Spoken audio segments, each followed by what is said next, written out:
morning mga kabulgar. Bibigyan lang natin itong opinion. Magbigay lang ako ng sarili kong pananaw dito sa nagaganap na Senate hearing or Senate holds plenary session September 11. Ito yung after nung pagtanggal kay Senate Chair ng Blue Ribbon, Rodante Margolita, the following day, no, September 10, may hearing na agad yung plenary. At ang namumuno dito ay si Tito Soto na. Si Tito Soto, si Mig Zubiri at si Ping Lacson. Mga kabulgar, para sa akin, kung sana gusto nila talagang makatulong at matuntun at mabigyan ng solusyon ang hearing or ginaganap na sa kasalukuyang hearing ng Sir Blue Ribbon Committee na si Rodante Margolita, sana tumulong na lang sila. Yung oras nila na ginawa upang patalsikin si Rodante Margolita, sana itinagdag na lang nila sa pagtulong para mapabilis tayo. Ngayon, September 11, sa halip na dapat yung mga araw or oras na yan ay nagaganap ngayon ang pag-hearing o patuloy na pag-imbestiga sa kay Vizcaya, kay Bryce, kay Alcantara, sana yung araw na yan ay para doon sa mga ganon, yung oras at araw. Napunta na ngayon ang mga araw at oras. Sinasayang lang ni Tito Soto, ni Ping Lacson, ni Mig Zubiri. Ang ginawa nila ngayon, para na lang nagbabangayan sa Senado patungkol sa mga proseso, mga tama daw, mga ubos oras lang, nakakagalit. Wala na ngayon ang pinag-uusapan tungkol sa saan na sino na ang mananagot doon sa issue. Wala na.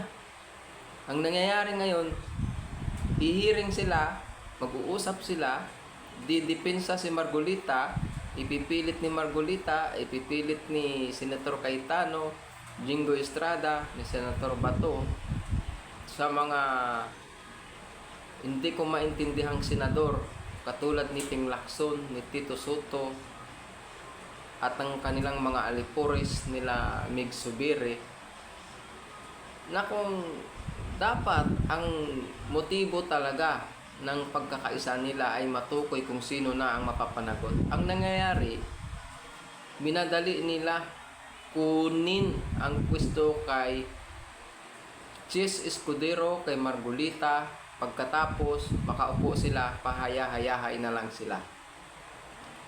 So ngayon, ang nangyayari sa atin, hindi na po ngayon pinag-uusapan ng hearing sa Senado patungkol sa mga issue, kundi nag-uusap sila, nag-hearing sila, patuloy na hearing, paglustay ng pera ng taong bayan. Hearing dito, hearing doon, lustay dito, lustay doon. Ang issue ngayon, sila na lang ngayon nag-uusap. Wala na yung investigasyon patungkol doon sa perang milyon-milyon pinatatalo sa sugal. Ngayon, ang pinag-uusapan na lang sa plenary, tama ba daw na banta? Magsalita sila ng banta kay Bryce, at bakit si Bryce nandoon sa Congress at sinasabi ni Bryce na nangangamba siya sa kanyang seguridad sa Senado. Kung ano-ano na lang ngayon ang pinag-uusapan, hindi na talaga pinag-uusapan. Ang tinutukoy natin, dapat may mapapanagot sa issue ng pagkawala ng milyon-milyong pera ng taong bayan. Nakakapanglumo mga kabulgar. Paupo-upo na lang sa Senate si Soto, si Mig Subiri, si Ping Lacson. Ano ang tinatakil nila ngayon? Wala silang isyu na tinatakil kundi banatan si Margolita, banatan si Jinggoy, banatan si Cayetano. Ano ang isyu doon? Asaan yung flood control doon? Wala na, mga kabulgar. Kaya nakakawala na ng gana. Pero mga kabulgar, huwag tayong bumitaw. Bantayan natin itong mga walang kredibilidad, walang dignidad na mga senador na sa aking palagay ito ay mga tinapalan ng sakusakong pera na marunong itong magtabi ng pera, magtanggap ng pera. Ganun lang mga kabulgar. Paano tayo maniniwala na susuporta sila sa Senado na sila mismo gumagawa ng paraan para patalsikin itong si Senador Margolita na napakaganda ng adhikain ng layunin upang mapanagot na sana ang talagang utak, no, na pinangalanan nitong si Diskaya, ang dalawang mga big boss nila, no. Isang tawag lang kay Tito Soto ni Romualdez, Congressman Romualdez. Isang tawag lang, nanginginig pa si Tito Soto. Nagkakandara pa na kailangan makapwesto na sila sa Senate President at kailangan mapaalis na si Chis Escudero, mapaalis na si Rodante Margolita. Sa isang tawag lamang ni Congressman Romualdez, nanginginig pa sila. Nasaan ngayon ang kanilang pinangako na kapag kami ay ipanalo ninyo, iboto ninyo? Nasaan yung sinasabi ngayon ni Tito Soto na lahat ng sahod ko ay ibibigay ko sa mga tao? Nasaan? Nasaan mga kabulgar? Tandang-tanda ko pa po yun, yung ganong slogan niya, no? Mga pinangako niya, nasaan? Ngayon 2 buwan na siya mga kabulgar. Hanapin natin ngayon kung saan niya dinonate na charity ang sweldo niya na 2 buwan mga kabulgar. Sana mga kabulgar masuportahan nyo itong ating mga pinag-uusapan mga kabulgar. Isang like lang mga kabulgar, isang subscribe mga kabulgar. Nakakapanglumo na mga kabulgar. Nauubos lang yung oras, nauubos lang yung pera ng taong bayan sa kakahiring nila na hindi na talaga doon sa isyu na dapat tinututukan katulad na ginagawa ni Margolita. Mga kabulgar, ubos oras, lipas oras lang ang ginagawa nila. Wala silang adhikain na mapadali, mapapanagot itong mga kampon, no?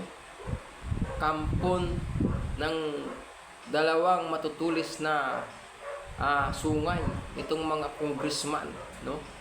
Katulad na lamang ng binanggit ni Diskaya na si Speaker Romualdez at saka si Saltico mga kabulgar. So mga kabulgar, halatang halata naman na habang naghihiring sila Senator Margolita ay biglang point of order itong si Senator Risa Hontiveros nagpaalam na saglit lamang daw at sana maabutan pa niya pagbalik niya ang Senate hearing nila Margolita dahil meron pa naman daw siyang itatanong sa source o kila Diskaya. Yun pala ay may binubuo na sila na pagbibilangan sa kabila or sa taas na dapat makakuha sila ng boto na 13 or 15 upang sang-ayunan at pirmahan na dapat ay palitan na si Senator Margolita sa kanyang pwesto at upang kanilang masunod ang kanilang mga pakay na wala namang kakwinta-kwinta, wala namang kinalaman sa investigasyon, kundi paglulustay ng oras, ng pera, ng panahon ng taong bayan. Tapos nagpapa-interview sila, no, sa mga bayaran din na media na wala naman na i-contribute din paano mapadali ang investigasyon ni Senator Margolita. Naku mga kabulgar, nakakapanlumo na ang nangyayari sa ating bansa. Nakakapanghinayang kung sino pa itong taong ito nagpupursige simula sa Congress hanggang sa Senado. Tumawid na siya simula sa Congress dahil hindi siya binibigyan ng karapatan na makapagsalita lamang. Na kung tutuusin lang mga kabulgar, si Tito Soto ay hindi po yan abogado. Higit na mas dapat credible at credential, may tinatawag na mataas na dignidad itong si Senator Margolita na dapat nilang suportahan dahil karapat-dapat lamang siya sa kanyang pwesto dahil siya ay abogado at senador pa. Hinalal ng tao tapos siya ay gumagawa ng tama. Dapat na suportahan na lamang nila ano ang kanilang ginagawa. Kanilang binabatikos, ipinapangarap patalsikin at yun na nga pinatalsik nila para ang kanilang mga itim na balak ay sa katuparan nila. 2028 pa ang eleksyon. 2026 pa lang ang darating na taon pero nagkakandara pa na sila sa mga maiitim nilang mga budhi, sa kanilang mga maiitim na balak. Mga kabulgar, ang ating bansa lugmok na sa kahirapan, sa taas ng presyo ng bilihin, sa taas ng mga bayarin, sa kuryente, sa tubig. Asaan sila ng mga senador, congressman na pinapasahod natin ng milyon-milyon? Nako mga kabulgar, pagkatapos mabalitaan na lamang natin na andun pala sa Soler, sa Okada, itong ating mga pinapasahod na mga ibinoto natin. Nasamantala tayo, pigang-piga tayo sa pagbabayad ng mga dapat nating bayaring buwis, mga tax, lahat ng klase ng tax, ibat, arbat, lubat na ang taong bayan. Pero paano tayo mag-charge sa mga leader na ito kung sila mismo na mga leader natin ay nagpakasasa ng ating mga pera sa pundo at kabay ng bayan, mga kabulgar. Mga kabulgar, yung oras na isinasayang, iginugugol nila sa mga walang kwenta ay sobrang nanglulumo at nanghihinayang ako mga kabulgar. Sayang talaga, sobrang sayang yung mga oras. Hindi natin alam mga kabulgar kung sino na sa kanila ang dapat ba natin pagtiwalaan. Mga kabulgar, huwag ho ninyong kalimutan, huwag ninyong pabayaan, huwag nating pabayaan si Senator Rodante Margolita na sa kanyang plataforma o bago pa man siya tumakbo sa eleksyon, naririnig na natin sa kanya ang mga gagawin niya. At ito na nga mga kabulgar, umpisa pa lamang ito. Ito na, punong-puno na siya ng persecution, punong-puno na siya ng pambabatikos, at tinatraidor pa sila. Kung tawagin ng iba ay kinokudita. Mga kabulgar, wag natin pabayaan at tulungan natin itong ating mga mahuhusay, mga credible na mga senador katulad na lamang nitong si Senator Margolita, mga kabulgar. So sana mga kabulgar, suportahan nyo po itong ating balitaktakan mga kabulgar, at wag po nating hayaan na gano'n na lamang ang gagawin nila sa kaban at sa taong bayan. Mga kabulgar, wala sila sa pwesto kung hindi natin sila inilagay dyan. Kung kaya't mga kabulgar, huwag tayong manahimik, bantayan natin sila. Mga kabulgar, may pag-asa tayo. Tao lang din lamang sila. Tao lang sila at walang permanente. Mga kabulgar, maraming salamat at magandang araw sa inyo. God bless mga kabulgar.